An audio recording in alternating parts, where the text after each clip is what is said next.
In the silent corridors of power, far from the cameras and diplomatic smiles, a different kind of battle unfolds between Europe and Russia, one not fought with tanks and missiles, but with influence, strategy, and control.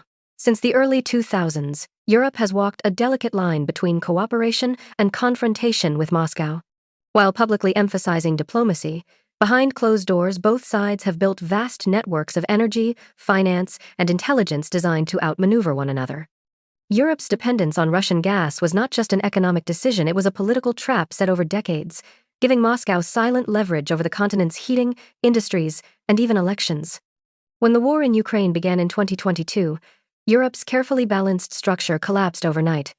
Yet what few people realize is that even as sanctions hit Moscow, some European companies quietly maintained indirect channels of trade, using middle states and offshore networks to keep vital energy and raw materials flowing. Intelligence insiders suggest that several governments feared a total economic collapse if energy ties were cut too suddenly, and back-channel negotiations continued through neutral countries. At the same time, Russia invested heavily in digital influence, not only propaganda, but subtle disinformation designed to divide European public opinion. Think tanks, online campaigns, and media fronts spread narratives aimed at eroding trust within the EU and NATO.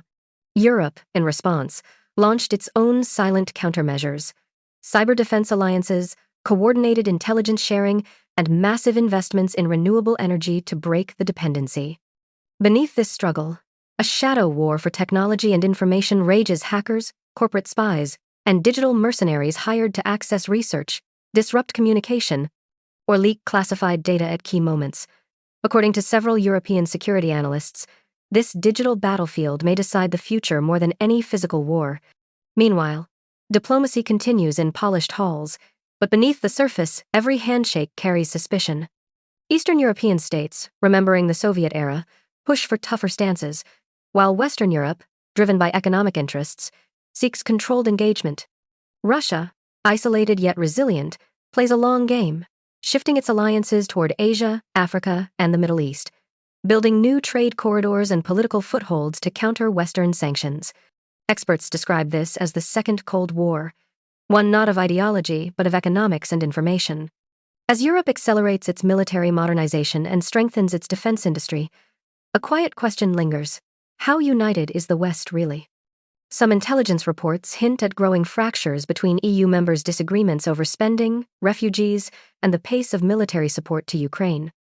Moscow's strategy, some say, is not to win outright, but to exhaust Europe politically and financially, creating divisions that weaken the bloc from within. While no official admits it, covert diplomatic contacts between certain European figures and Russian intermediaries reportedly persist, a reminder that even in war, influence never truly stops. As winter approaches year after year, the power struggle over gas, trade routes, and global alliances intensifies. Behind every public statement, there are whispered negotiations, secret briefings, and strategies that never reach the news. Europe and Russia stand locked in a contest where the weapons are money, data, and trust, and the outcome will shape not just borders, but the future balance of global power.